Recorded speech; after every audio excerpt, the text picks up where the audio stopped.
You're at your old trusty boat. You call mighty sparrow. I'm in the city of Mardi Gras. Welcome to the Sailing into Oblivion podcast, where we sit down with everyday people who do extraordinary things. I'm your host, Jerome Rand.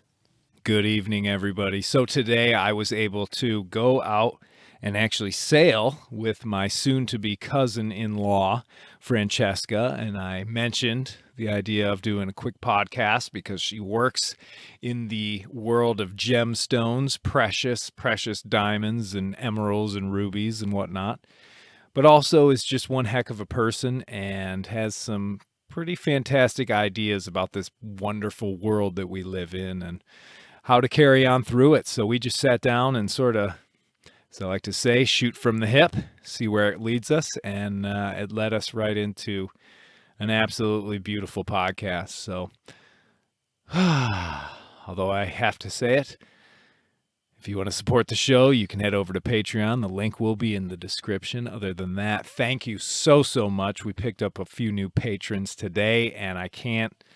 when I see that happen, it invigorates me and keeps me wanting to find more and more people to sit down with and produce as many of these podcasts as possible. So thank you all very, very much. And if you want to contact the show and let us know some other stuff you want to hear about, head over to sailingintooblivion.com, click on the podcast button, and there you go. So without further ado, here we go. I laugh loud. So you do. And we'll probably have to. I might, for the first time ever, have to actually go through and edit. Tone it down a little bit of this. But, yeah. Welcome to the show. Thank you so much. Francesca. Oh my God, I'll never have to forget your name because you're also my fiance's name. I know, it is crazy. Works. Jerome and Jerome. It works so well. It doesn't get better. Now, before we get into the discussion on gemstones, which is pretty much your field of expertise. Sailing today. We were out on the water. Yes. You were on the helm. I was on the helm. Snaking around. I thought I was going to be seasick. It was amazing. As straight as a snake. I think I did say that. That was so good. Yes. But you know what the funny part was that when I held the tiller, right? The tiller is what I steered the sailboat with. The boat. Yep. Was that I knew I was not going straight. And I was trying to make up some sort of metaphor for a drunk snake. And then you said straight as a snake, and I said, nailed it. Okay, so well then let me ask you this, because I'm standing on the back of the boat and I'm watching and I'm like, boy, I wonder if she just isn't aware that she keeps turning or if this is something she realizes and she's trying to correct it. So what's going through your head when you say you realize that this boat is turning. I'll tell you what was going violently, on by the way. Wow. I will tell you that every time you told me to keep my eye on the target, I said, I know, in my mind. Yeah. My eye is on the target. Right. I'm just doing my best. And this is what I would call... My head rotates. My best. And it goes with the target, but the boat does not. So what did you find? I mean, and granted... in your defense, the winds were gusty, they were shifty, they were typical Walloon Lake winds where... Were they? Oh, they're out of the west is the worst because they're coming over all these hills, and literally you're getting 90-degree wind shifts. So dealing with that is not easy under any circumstances, even for a seasoned sailor. And you've done... I mean, have you sailed outside of with us on that boat? No. Outside of you on the Ensign, I have never sailed before. Oh, okay. Wow. Okay. So for our listeners, we were out sailing on a Pearson Ensign, which is 22.5 feet long or 21.5 feet long. I'm not sure. Small boat, one of the most comfortable small day sailors. Huge cockpit. You can fit 8 people comfortably, but very forgiving. Just great all around boat for teaching. And I mean, if all you're doing is helming it and everybody else is doing the sails, you found it good, bad? What do you think? I don't want to say easy, but for someone who knows nothing about sailing, easy.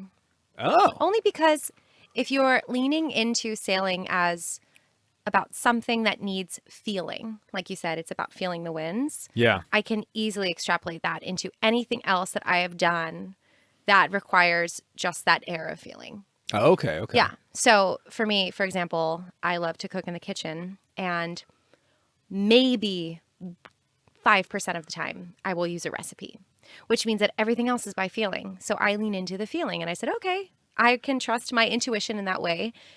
Part of it was because I had you behind me recognizing, okay, her intuition is actually very off, and we need to steer things back. What do you towards think that'd be like? Maybe having Bobby Flay behind you in the Yes. kitchen, and he's sort of Absolutely. like, You're like, no, you might no." want to use a little salt, or I know you really want to cook this, but your heat is way too high. Let's turn this down a little bit. I would hope that I would be a little more hands off, because I've always felt that when you're teaching sailing, I can sit there and jabber on like a monkey in Yeah. a tree, but until you actually make the connection in your brain with your hand on that tiller, that's when the real magic happens and you start to understand it. Yeah. And so there is a point where you want to sort of guide a person, but there's a point where you got to just be like, I'm just going to let them sort of do it. Because there were plenty of opportunities where you had turned into the wind a bit too much. The sails start to luff, but it wasn't until the power of the boat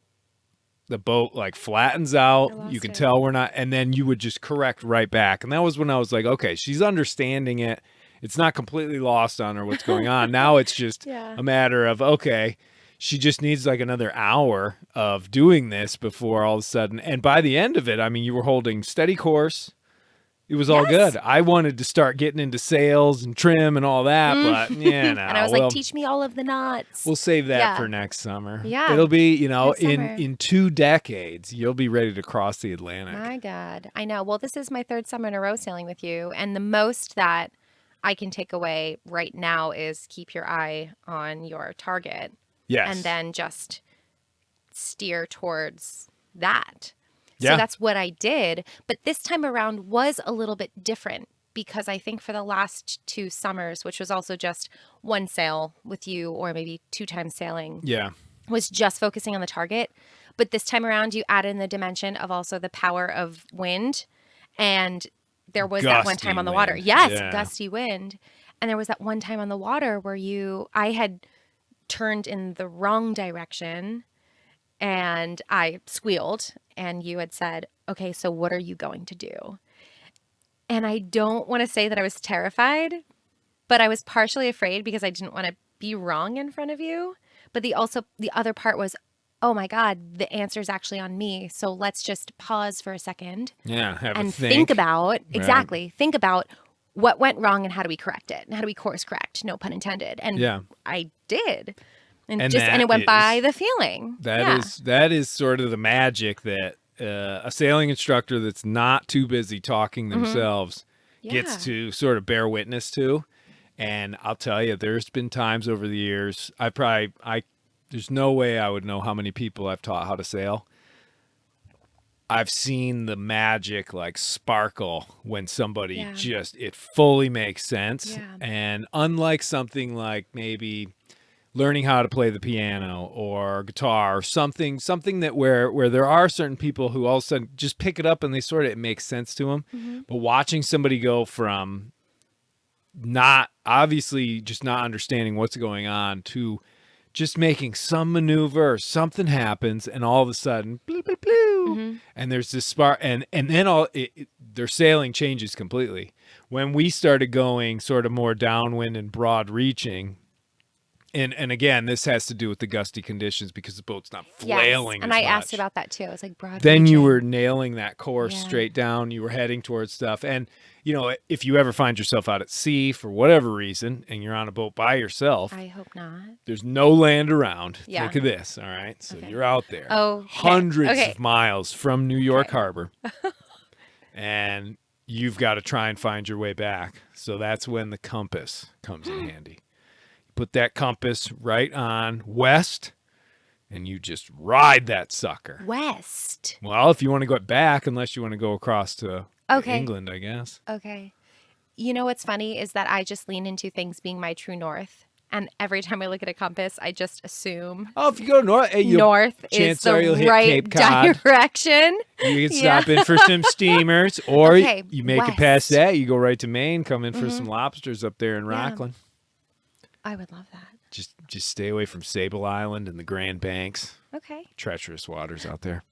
You ever heard of the perfect storm? Yes. Yeah, that's yes, where it I have. happened. Oh God. That's where it happened. Okay. That's Well, cheers. hey. Cheers, young lady. To you. This is awesome. Thanks for having me. Hey, I honestly, I love it. Any chance I get, and I don't know, I guess some people might say this is like sexist of me or whatever, but any chance I get to be able to sit down and have a conversation with a female, it's just like, yeah, absolutely. Yeah. You got to get them. Because I know that the yachting world is sort of male dominated. At least my yachting world up in Maine, it's like only guys around, but it's great because I love getting the female perspective, especially from like liveaboards that stay on their boats. Like I'll have couples, and I'll interview the husband. We'll talk about engines and electricity and this and that, and then I'll pull aside and grab the other half. And then you get a whole different perspective on things. So You really just like, do. yeah, like, oh, it's a little different. And I don't know. I like that. You got to have that balance, I think. Well, this is really exciting for me because I've also never been on a podcast, but I also absolutely love listening to stories from anybody. What do you normally listen to? That's a really great question. Podcast-wise. So, to be honest with you, I don't listen to many podcasts only because I'm from New York City and I am inundated with people all day telling me what to do, hearing just stories and voices nonstop that I actually tend to listen to music because it's my escape. Yeah, right. I think that when I tend to go for information or inspiration, that's when I read articles or that's when I then do my research online, and that's all digital. Although I would read about them in books as well. But believe it or not, the reason why I've leaned against podcasts, unless they're a true crime podcast, which is kind of funny, is just because of the saturation of it's hard to find a good vocalization. one. Yeah. In a very long time and in a very busy city. Mm-hmm. Yeah. Well, and there's I wonder how many podcasts are actually coming out of New York City. Probably many. There's probably a ton, because I think right now there's probably just under, or there's in between 2 and 3 million podcasts out there. That's how total explosive it has been over the last 5 years. Well, think about the power of conversation.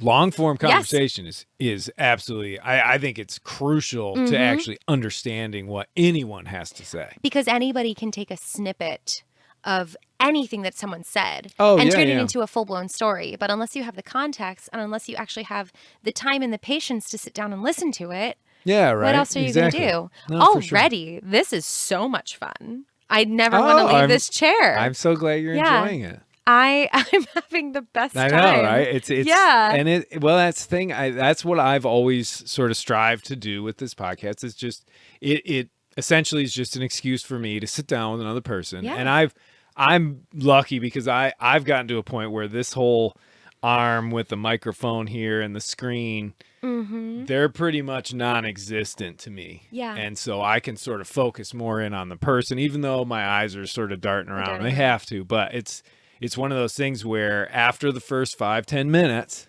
suddenly it disappears. And now we're just having a good conversation. And I think that's where the really good stuff, the really good content, and not just for the listeners, which obviously I want to do that for, but if I'm going to be honest, I do this a lot just for me because I spend so much time alone. Yeah. It's really nice to be able to connect. And even when I was a teenager, I can remember, think about it.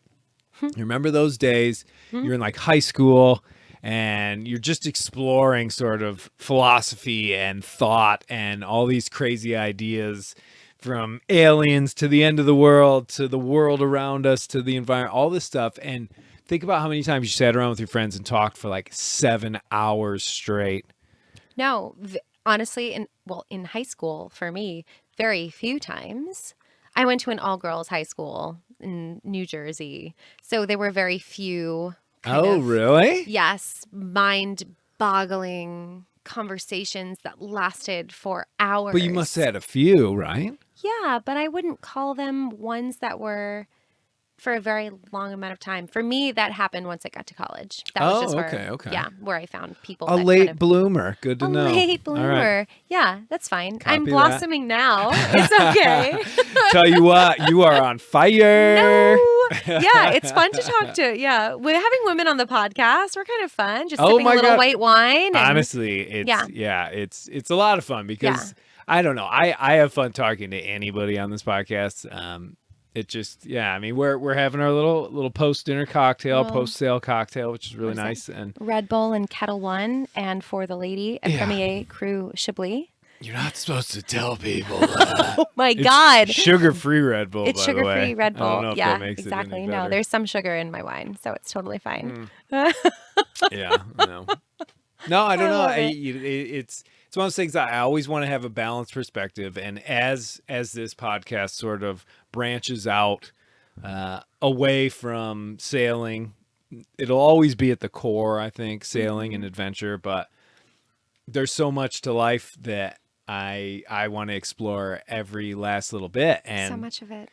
just you and I feel like we could just chat on about nothing in particular for a long time. Like I could ask you, what do you think about Jeromestown? Oh my God, I'm so happy you brought that up. I wasn't sure if I was allowed to bring it up Oh, because this I don't is know if no it breached secret. privacy. Yeah. No I honestly secret wasn't at all. sure, but I really The wanted location to. might be, but the No, I will not give any sort of secret address or even city for that matter. But for the maybe first time listener, I don't know. Maybe it would be my first time listening to this podcast too. I am literally in a tent in northern Michigan on a pallet that you made, right? You built all of this. I call it a platform, but whatever. Oh, a platform. Okay. It's been here for 5 it's years elevated. now. I'm okay. I'm so sorry. I love it. And I'm sitting at a folding card table that I smoked Jerome at in Texas Hold'em last summer. Oh, so, that's correct. Yes. yeah. Thanks for bringing that up. You're so welcome. Copy that. I can't wait. And maybe I might break into a passion fruit White Claw after this. I have They're no always idea. available. Thank you right so over much. there in the I soft refreshed your cooler. stock because I had one too many last night. Yeah, that's it. I don't know. Well, I've always loved the ambiance out here, and I think I must have told you, but it was one of those things. Special. So when I went on the trip around the world, before that, for I don't know, 2 or 3 summers, I would come up here if I couldn't get the crew together to go camping up north. Mm-hmm. I'd come up here. I found this spot. It didn't have anything here, just a fire pit and a spot where I'd sort of rake the sticks away. And I would just come up with my little tent and I would stay for a couple of nights, just to, I don't know, sleep in the woods. Right. I like doing that. Was this fire pit here, or did you also The fire build pit- this fire pit? The fire pit, in a lot of ways, that fire pit is the anchor point of what developed around it. Got it. So that has never changed. And yeah, I mean, even, well, I don't want to describe too much about it just because it'll be hard for anybody to imagine. But essentially, when I was out there on the ocean for that long, I spent a lot of time thinking about and designing what I wanted to have, because I knew eventually I would get back to land, and I knew that I had to come back here because my mom and everything. So I figured, well, if I'm going to come back here, I'm going to do it right. Make it your own. And I'm going to make it big, and I'm going to make it crazy. And It's absolutely and spectacular. this is what's come out of it. Yeah. Yeah.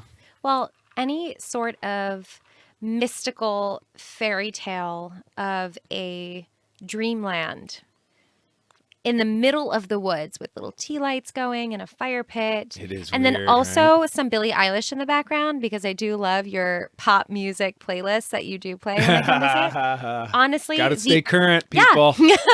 the coolest place to Although- come visit. Last night, when we put What was that it last night? Oh soundtrack- my God, the Lord of the Rings. Yeah, if you go to YouTube and you put in Lord of the Rings Shire music, well, guess what? a You get 2-hour mix. hours of that, and we Yeah. turned on. That was special. That was very special. It was ridiculous. it was pretty amazing. Yeah. Like I'm so glad that people enjoy it and don't, see this place. And although if somebody walked up here and was like, dude, what is this? I'd probably be Well, like, we wouldn't invite them to you be on know the what? podcast. It's No, I'm just nothing. kidding. Actually, we should probably go back to my parents' place. Yeah. It's one of those No, things. it's but- amazing. I remember the first time walking up into this, like the Survivor style. The What entrance, yeah. What do you call the elimination? Oh, yeah. Remember with the bonfire? Why Right, can't I right. remember this for the life of me? But you have the tiki torches leading up to the final bonfire, bonfire, yeah. right? And then you have your names that you write on that parchment paper. That's what it reminded me of. I'm like, is Jeff Probst going to jump out of the forest and welcome me to? Yeah, right. Yeah. Welcome to the judgment. I know. You're like, okay, Oh, but geez. yes. All right, well, believe it or not, we're eating through some serious time, and I want to make sure Oh, my we can goodness, get back to socializing. I kind of feel bad for dragging us away right now. I helped your mom load the dishwasher. Well, that's the thing. It's okay. It's one of those things. They're fine. Yeah, and I the other just wanted Jerome to make was sure playing with this Sola. happened. Yeah, Yeah. exactly. So, but I did want to get into your little area of expertise. How long have you been in precious stones and gemstones and jewelry and all that? My goodness. Honestly, just since November 2020, Oh, wow. I started working for a jewelry company. Before that, it was wine and grapes and champagne and distilled spirits and everything like that, doing what Jerome did. My Jerome. Yeah. And then finding my way into luxury jewelry was an opportunity that, one, I would have probably never had if not for COVID, but two, an opportunity to see that there are links between jewelry and gemstones, but then also just the luxury lifestyle in general, which is what I worked with when I worked with wine and champagne for years. So Yeah. for me, gemstones is something that I'm constantly learning about. I still have a very baseline foundational level of knowledge, but it's also something that I am completely dazzled by every day. And it's been an opportunity for me to learn about that and train on it when I'm not up here relaxing. on the Yeah, poolside. right. Yeah. Well, I mean, for me, I think for probably most men in general, there's not a huge call for knowing about all these different stones and all that, because the Interesting. vast majority of jewelry is hanging on a female's neck Sure. or whatever. But Yeah. I'm not trying to be like sexist or anything like that. I want to stay as balanced as possible, but hey, you know what? It's me. Whatever. What can I say?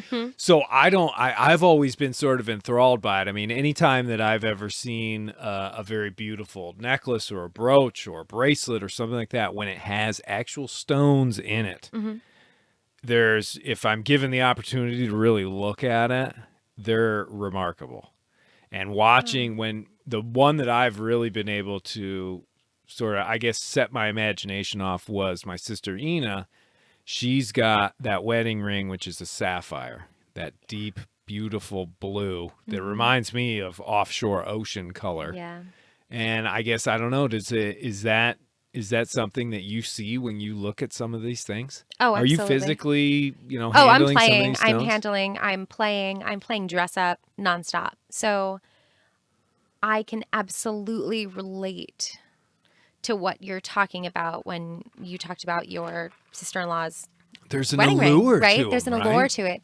And something that up until the opportunity for me to have transitioned into working with precious stones and gemstones for so long was I never had the opportunity to touch and play and interact with these. Yeah. So, for example, the moment think of anything you're passionate about and think about why you became passionate about it, and then the first time you were actually able to lay hands on something. And for you, I know that I asked you earlier today, like, when are you happiest on the water? And it's that emotional connection that you have to something that you're passionate about. And I never knew that I was excited or passionate about gemstones until I had a $1 million diamond necklace on my collar, and I was able to see how it could transform into something truly spectacular.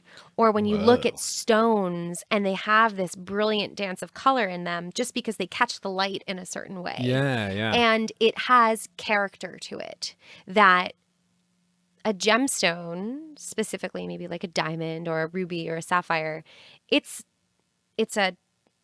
not living, right? It's just a tangible piece of it's a gemstone. Well, it's like it's elemental. It is. It's for a diamond, it's made of carbon. Right. And I was in a training for my company a little earlier this month, and something that resonated with me was that a diamond and graphite are made of the same exact chemical compound, which is carbon. Mm-hmm. The only difference is that a diamond is formed under a specific temperature and a specific pressure, and it is different than graphite, which makes graphite and a diamond. So unless you have the specific environmental setting created for this diamond, you're only going to get graphite, which is why when you look at this particular beautiful creation, a diamond should be one of a kind because it only takes that amount of time to create, which could be millions of years. Right. Yeah. So for me, looking at jewelry, I grew up and my family wore a lot of gold. Gold is a precious metal, but it's not a gemstone. Is that the Italian in you? It's the Italian in me. It's Without saying your last name. Oh, God. Yes. Your first name, I think, says it all. Francesca. Francesca. Dimmi tutto. No, no, it's you're on the Ponte Vecchio in Florence, and you're going to all these beautiful jewelry makers, and they're making precious silver, sterling silver, and gold. I had never been in an environment that allowed me to wear not just multi-$1,000, but multi-million-dollar styles of jewelry before. Yeah. And that's very new, but also incredibly spectacular. Well, there's something about it that I don't know if it's just the rarity or the story behind it or the absolute minuscule chance that those things come out of the earth. Yeah. And then on top of that are found by someone. I mean, because diamonds are pretty rare. You've got the Kimberline pipe. Exactly. That How they do you come know out that? It's always sort of interested me, that sort of stuff. Really? I mean, I've done my little fair share of little treasure hunting. That's but also so important that you know that, because that's only the right way the diamond should be sourced and sold. So, yeah, because they can be created in a lab. Well, exactly. But they're not the same. Yeah, they got to shoot out from the mantle itself, and the biggest. How do you know all of this? This I is amazing. watched it. I don't know. Wow. I think diamonds and precious metals and mostly gemstones, though, have always sort of captivated people. And I think there's something about them, not just their physical beauty, but there's something about their rarity, and because they aren't the emeralds, they're coming out of Colombia. Yeah. Right? They are. And where do rubies come from? Rubies also come from all over the world. I think that if you were to look at a map, almost similarly to where you find specific wind patterns existing in certain parts of the world, gemstones are the same way.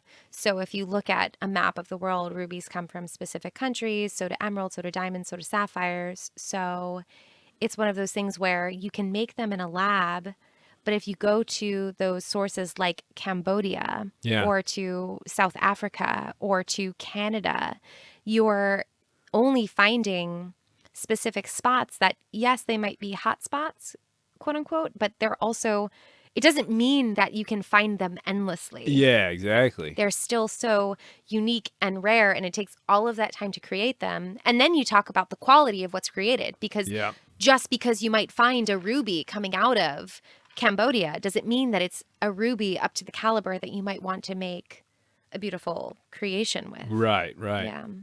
Yeah, it is. It's fascinating. And I think one of the most interesting, and I don't know if it falls under the category of gemstones, But in Australia, the opals, Yeah. and I can't remember where I saw it. It was definitely on the internet, but they were searching for. I mean, when you look at these stones, it looks like you're looking at a picture that the James Webb Telescope took. All these Yes. different colors. Yes. And do you have any idea what I'm talking about, though? I do. And I'm Are they kicking opals? myself. They are opals. There's 3 different types of opals, and I wish that I remembered all 3 of them specifically. But of the 3 types, there's one specifically that has this kind of fractured iridescence to it. Yeah. That when you look at it, the colors flicker like a kaleidoscope. It's crazy. And that's a specific type. So you're absolutely right. Just for the sake of not being incorrect, I don't want to give you a name or make up a name. Yeah, oh no. But worries. at the same time, you're absolutely right. You're absolutely right. Well, there's just, I mean, there's something about them that just, all of them, it's like they're hypnotic. Yeah. In a way. Yeah. Oh, let me ask you this. Ooh, tell me. Real quick. I saw, again, through the internet, my best friend here, I believe it was a documentary on the Hope Diamond. And I believe when they put it under a certain type of light, it glows red. There's fluorescence in certain gemstones. But they still don't understand why that one does that. Oh my God. Well, I feel don't like if believe they I do. knew why the Hope Diamond glowed red, I would be in a very different position Right. than Get her over in to Jeromestown right now. Got to figure these pyramids Who out. knows? But yes, certain gemstones have that type of fluorescence quality where when they're under ultraviolet light or just different types of light. Yeah. I went to the American Museum of Natural History last week, and they just recently opened up a new permanent exhibit on gems and gemstones. And there's one hall that is, all of the stones are in kind of this darkness, and there are different lights that shine on big stones really? Okay. to show the different colors. It's amazing. Which It's so museum is cool. that? Sorry. The American Museum of Natural History In New York City. in New York City. Yeah. So with the dinosaurs and the big blue whale. Right. Yeah. The night at the museum, I think that was the museum. I believe so. Yeah. Yeah, I've or that might have actually been the never Smithsonian been there. in the second one. Oh, it's a great one. I know. I I've mean, been to it's plenty every of places. first but never grader's there. dream. Yeah, right. Yeah. Well, mine too. Yeah, me too. Still one of my favorite museums. It's awe-inspiring. The last big museums that I went to, I think, were in Chicago. Oh yeah. And I believe it's the Natural History Museum there, where they have Mm-hmm. the U-boat and they've got the coal mine and all that stuff. It's pretty striking. I would love to be able to have the means and the time to go and visit some of the big museums around the world. I've been to the British Museum, British Historic. No, I can't even remember. It sounds about right. I that wish was I in could correct you, but yeah. 1999 or 98. I don't know. Who knows? Who knows? No, I just bring it up because you're right that. And we're back. You want to give me a little Yeah, mic check? am I back? Yeah, No, boys. I am? Yep. You thank- are back in a big way. Oh gosh, should I push the microphone no, away? no. Keep it right there. Then I'm gonna lean in. It's perfect. Amazing. Wow. You're getting full, Francesca. Cheers again. Welcome Cheers. back to the show. Thanks for having me. This is ridiculously fun. Oh, I'm glad you like Yeah. it. It is. It's just for anybody who has not done a podcast before, it's just talking and having a cocktail or a glass of coffee, like a cup of coffee, or Yeah. it's so much fun. A lot of people, though, when I first mention it, they're like, "Yeah, we'll get a bunch of Yeah. beers, and Oh, then we'll." eh, And I'm like, you have to be know, careful. honestly, first off, like Yeah. you're talking the whole time, so you can barely drink. But the other is that you want it to be an intelligible conversation. Absolutely. Do people people can get actually stage listen to. fright for podcasts? Yeah. Oh, absolutely. I get denied many a time. People are like, Yeah. "Nah." They'll avoid me like Those the plague. that you invite onto the podcast, Yeah, onto the pod. oh, for sure. Well, they'll Yeah. always say, "Oh, yeah, maybe tomorrow, maybe tomorrow, maybe tomorrow." Oh, and they maybe push it tomorrow," off into and the then I'll- inevitable tomorrow. Yeah, it's one of those things. But and it's understandable. I remember the first time I was invited on somebody's podcast, I was nervous. Yeah.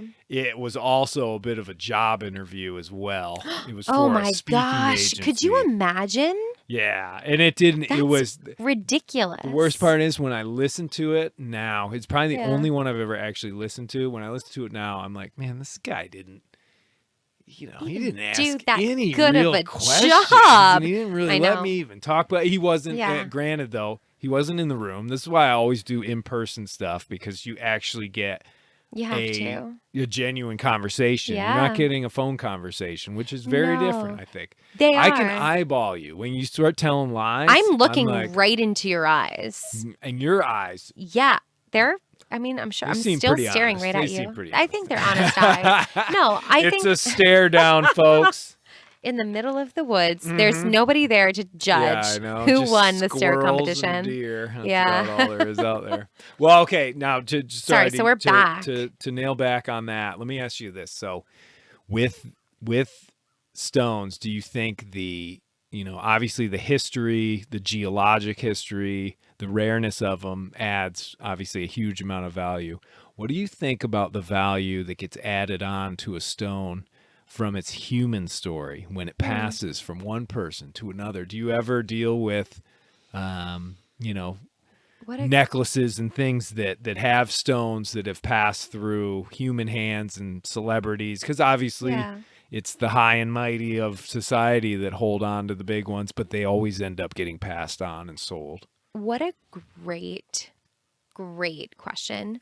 Only because there's right now, I can answer it in two ways. And the first one is that gemstones, especially fine and precious stones, they do, but they don't change. So if you look at a precious diamond and it is of the highest quality, of the highest caliber, it's certified, it has the characteristics that make it the most optimal and precious of stone, as opposed to one that has lower gradations on a grading scale. Yeah. No matter whose hands that stone has fallen into, if that stone is certified to a certain quality or caliber, you will have a spectacular stone that has a certain value to it that won't diminish. If you're looking at something that might be of a precious metal or of a gemstone that might evolve over time, maybe something like a mother of pearl, which I'm sure you can relate to, because a mother of pearl comes from an organic material, an oyster stone. Oh, yeah. And an oyster stone that lives and thrives underwater in salt water, the moment you remove it from its natural habitat, it starts to evolve and change because it's not the environment that it was meant to thrive in. Unless you care for something like a mother of pearl with the utmost attention, even something that, let's just say for an example, and I'm being purely hypothetical, Princess Diana owned. If that piece of yellow gold and mother of pearl was passed down to a pair of hands that didn't care for it in the right way, it doesn't matter really who owned it, because the quality of that stone will be so diminished. So there's the two ways that I'm thinking about it is, yes, it comes from the heritage and the pedigree and the patrimony of those that owned that specific piece of jewelry. Yeah. But then it also comes down to the internal characteristics of the stone itself. So if it's something that's a fine stone like a diamond, that's the hardest stone that exists on what people call the Mohs scale. So it's an actual kind of gradation of hardness to softness. And the harder the stone, the more durable the stone, which is why engagement rings with diamonds can last for generations to come, whereas something with a softer stone, you have to care for more. But I think, to answer your question, if a piece of jewelry is passed down and it is not cared for, it depends on the material of the jewelry in order for it to be considered. I don't know, if you think about pieces that go to auction, right? Yeah. It has to be handled a certain way in addition to have that right material. Does that come into play if a piece goes to auction and it's just a piece and it's been owned by some person that nobody knows and goes up against the same sort of piece that was owned, like you said, by like Princess Diana or famous celebrities or things socialites, like that. anybody. All of a sudden, does that really affect the price and It does. all that sort of stuff? It does. It does. Because likely somebody, a socialite or somebody like Princess Diana or, the Duke and Duchess of Windsor, right? You're thinking about people that have purchased jewelry throughout the ages and the generations. They're not making their own jewelry. And unlike jewelry today, where you have small jewelry makers creating these beautiful pieces of jewelry, you have the prestige of jewelry houses like a Tiffany or a Harry Winston or a Cartier or a Van Cleef & Arpels or a Graf. And that's the heritage that buyers at Sotheby's are looking for example, at auction okay. houses. So it's not just the stone and how the stone is cared for and the quality. Yeah, It's who created it. Right. Because there's another level, and I can try and relate this into another metaphor, but what I'm thinking of is like it comes down to the hands and the eyes of the craftsman that created it. Yeah. And if the world has renowned the eyes and the hands of a specific jewelry house to be spectacular, pieces of jewelry coming out of that are going to be spectacular. Right. Well, Yeah. it's ringing true in my head as the way some classic yachts, when they are basically, typically the birth of an actual like sailing yacht would be that you take this design, which is made by a designer, which could be just somebody in a bar scribbling on a napkin, Sure. or it could be someone who is well established and they make these beautiful designs like Hans Christensen. And I'm probably murdering who these people are because I'm not really all that studied in other boats besides wet sails. But it's not only the person that sort of comes up with the idea and the plans for the yacht, but it's also the boatyard that Yes. builds the yacht. And actually, you know, there's some Yes. that are unknown, and then there's some that have decades and decades of history, and you know, they make these great perfect boats, and then they're known for strength and endurance and this and that. And then when all those things come together, then you get this really just a piece of art Beautiful piece of that's been craftsmanship. made. Yeah, and Yeah. it's really so there are Yeah. similarities. Mm-hmm. Although More I than feel you like think. I feel like a gemstone would probably appreciate in value. Certain Whereas ones. boats, they kind of have a tendency to depreciate no matter what. I don't know of any boats that But really they don't are depreciate. fun. But they are They are fun, yeah. fun. I think They it's are so because, fun. you know, imagine sticking the Hope Diamond under salt water for Oh, 9 months out God. of the year. Yeah, there Yeah. you go. That's the perfect Yeah. reaction I was looking for. Oh, what? No. That's what we have to do with Yeah. our little boats. So. Yeah. Oh, that's sort of interesting. Is there any lore or any About gemstones? yeah, any big Ooh, I could tell you cool a story. stories? Yeah, I could tell you a story.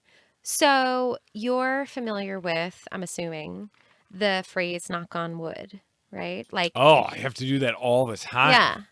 You know, like knock on wood for good luck, or somebody says, I like, should oh be all gosh, I right. should, Knock like on whatever, wood. knock on wood. Do you know the premise of why people say knock on wood? I do not. Ooh, so fun. Ooh, I can tell I am you. like I'm leaning into my storytelling voice. All right, yeah. So the lore or the fairy tale of knock on wood comes from the fact that wood was known in the early 1900s as a very lucky material. One of the reasons why wood was known as a lucky material was because that was the time of World War I. And any sort of harder material, stainless steel, iron, all of that was sent to create materials for World War I. So whatever was left was something that was porous and it wasn't durable. So wood was kind of the only material that people could build or create materials from, even precious jewelry. So knock on wood comes from the saying of bringing luck, because if you were in the forest, people believed that magical fairies lived in trees, in forests. And if you wanted to be lucky, to find a lucky fairy to grant you a wish, you'd go through the forests and you'd knock on trees. No way. Yeah. Really? I mean, it's one story to Yeah, try yeah. and grant you luck, protection, or a wish. So you'd knock on your trees to find your lucky fairy, and your lucky fairy would grant you a wish. And through the countless numbers of generations that came through, knocking on trees for fairies turned into knocking on wood. Yeah. Yeah. So it's well, I mean, when I think of that term, knocking on wood, or that saying, it's something you say after you make a claim. Yes. Of like, oh, Yes. today's going to be perfect knock on conditions for wood. sailing across George's It's not going to Bank. rain on my Knock wedding on day. wood. Knock on wood. Yeah, exactly. right. Exactly. Ah. No, so it was one of those things where, I mean, I guess before or after, that was where the lore came from. That's very interesting. Yeah. Oh, that's There very you cool go. for sharing. I Gosh, know. I would It's a fun one. My mind was blown when I heard that. I am a very gullible person. Yeah. But I believe that. I'm like, what? Oh, I believe stuff all the time. Like, Yeah. and you know, when I was younger, I used to just get taken by people all the time. They tell these stories, and then they'd watch my reaction and they'd be like, "Dude, no, I'm joshing with here." you, joking with you. Yeah. I got pretty good at it though.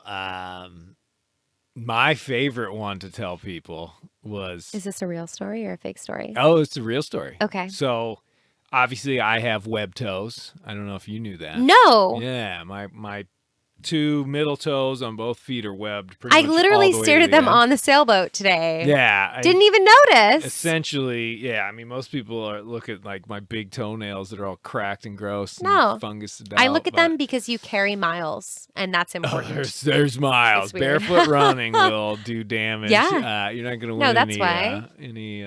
Anyway, beauty I'm sorry. pageants. But in any event, so I would show people, oh, yeah, no, I got web toes. And they look at them, and it took 2, 3, 4 seconds, and then I'd hear, oh, whoa, what? Look at, oh! And when they're wrapped up in that sort of surprise, that's when I Yeah. would always really quickly say, I'd be like, yeah, dude, banned from the 82 Olympics. I couldn't believe it. Shut up. Swimming.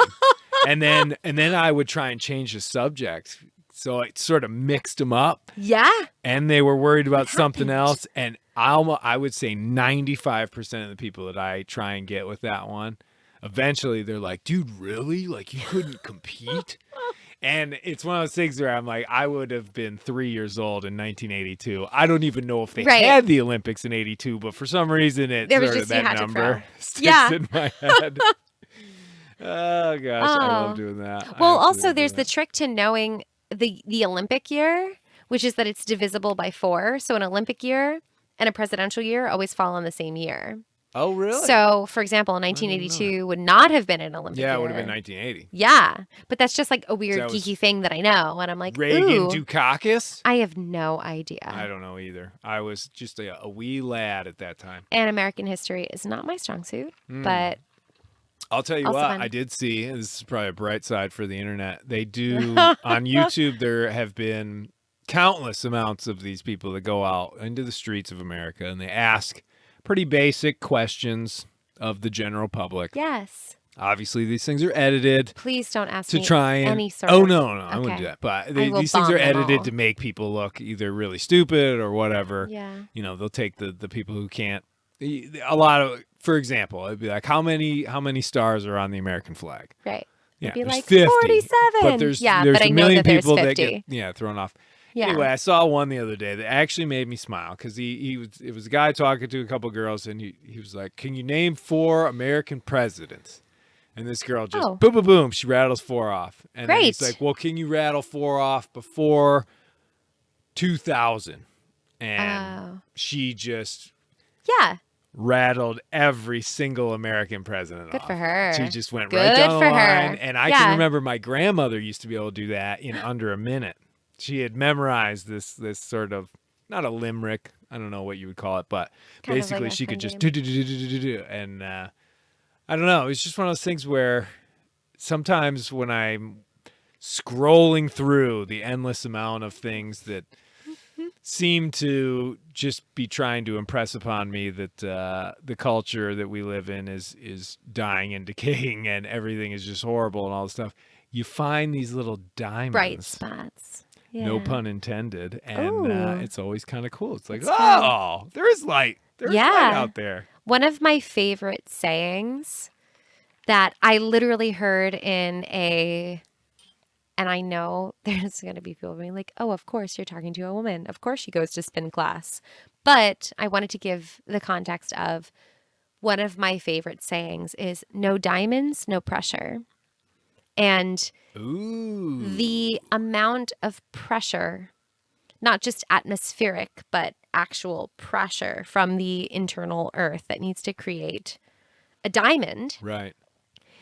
One is equivalent to, and I learned this in another training that I was in for my company 2 weeks ago, is that the amount of pressure required to create a diamond is the equivalent to 80 full-grown elephants stepping on your big toe. So Jeez, I don't picturing that. actually know, which is why they used the metaphor of like the number of bars of pressure. But I can only imagine that 80 full-grown elephants stepping on my big toe, to me, almost seems like not enough pressure, but I feel like it would actually be a ton of pressure. Oh, yeah. Yeah. It'll be huge. Exactly. Because when it's all funneled down to that teeny little point on your big toe. Mm-hmm. That's one an small insane point. amount. That's it. That's the idea. But I just love that idea of no pressure, no diamonds. And without any sort of, like you were saying, adversity or hardship or controversy or hearsay or anything that anybody has to undergo, without it, you might not be able to rise above. Ooh. Yeah, I know. That's actually that is a common theme among a lot of the stories that I try and tell and a lot of the presentations that I give, where that's something I'm probably gonna have to try and steal and modify if I'm gonna be honest, just because it really is, it seems like there's sort of this idea that I want to be as comfortable and secure as possible in my life as much as I can, because then I'm safer and I'm less likely to have something happen that might kill me or this or that, the other thing. But it truly is those times where you are pushing through adversity. The pressure is on.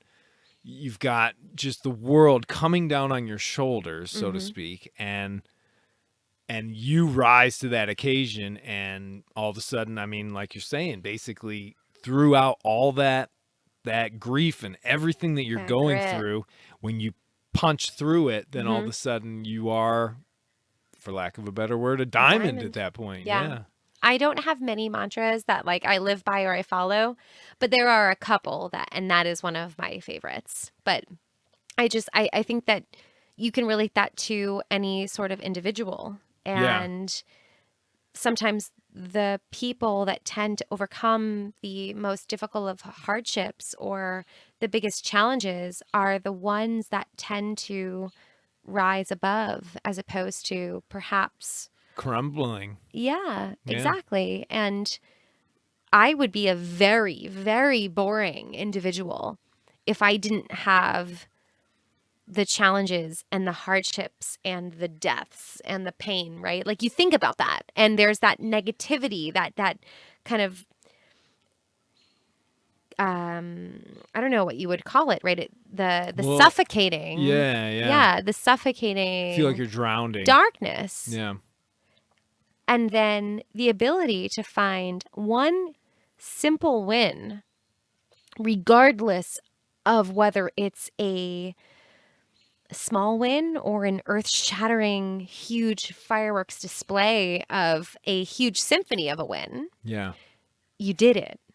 And I like that saying a lot because it tends to remind me of the fact that you have the no pressure, no diamonds. You have the Rihanna song "Shine Bright Like a Diamond," right? Like Love you have. It, by the way. My God, we're gonna play that in Jeromestown after this podcast. By the way, for sure. Kaboom, kaboom at home. Yes, I mean you play that song at full blast, and it feels good for a reason. It does. And that character that feeling, that emotion, that's what it comes down to. Well, and I think you're really onto something, because it is, life is a series of different experiences. And if there, I've always, it's hard for me to eloquently put this, but basically I've come into contact with people that are just like, I just want to be happy again, like I was, before. Sure. And it's sort of like, well, you've been going through this awful experience for all these years, or this or that, and you want to return to this time before any of these experiences, any of this bad stuff happened. Yeah. Obviously, it's not going to happen, but the person who comes out of this, when you finally do make it through the weeds and you come up for air and you're sort of like, okay, I am going to move on, and I am going to start over, and I'm going to do, I've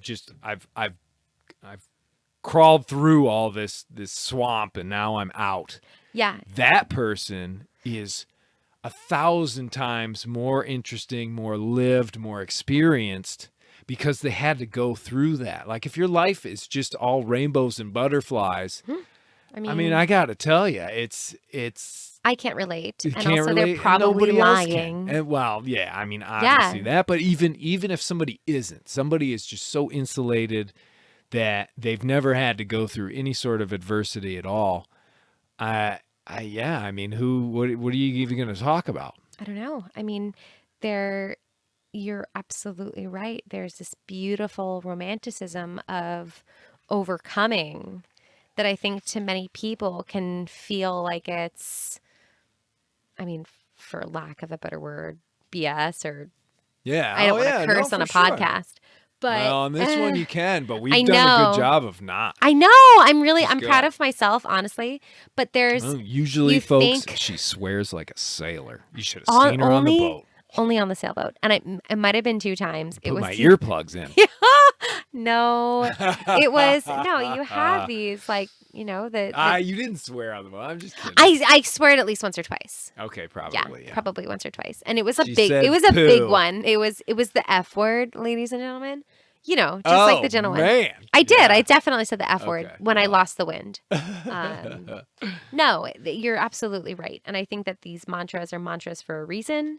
But I also think that you create these beautiful stories. One creates these beautiful stories from that light of inspiration. And if you want to look at it in any sort of context, I'm on this podcast with you, and I don't know every single other person that you've conversed with on these types of conversations, but it's also something where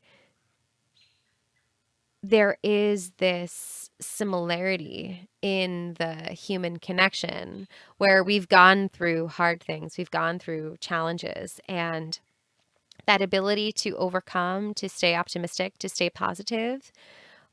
I'm the type of person where I tend to relate to people that stay positive in those types of conversations or instances, as opposed to the ones that go into hiding only because I know that that's where I find my energy.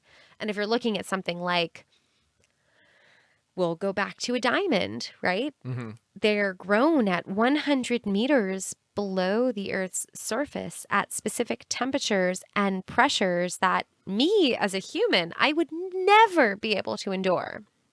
And when I get to wear my engagement ring on my ring finger, and I look at not just what that small stone had to overcome, but I look at the generations that it had to pass through, that's the beauty of a gemstone. That's the beauty of a diamond, is that it comes from years of living, breathing existence that make it worth passing down. And that's where I look at what I do and I say, these are the stories that are worth telling, because it goes beyond any sort of dollar amount. It goes much, much deeper than that, because you're not just passing down something that's valuable, you're passing down memories and legacies and generations of memories that people need to remember. I've got goosebumps, ladies and gentlemen. Ooh. I do. That was the goal. That was beautiful. That was the goal.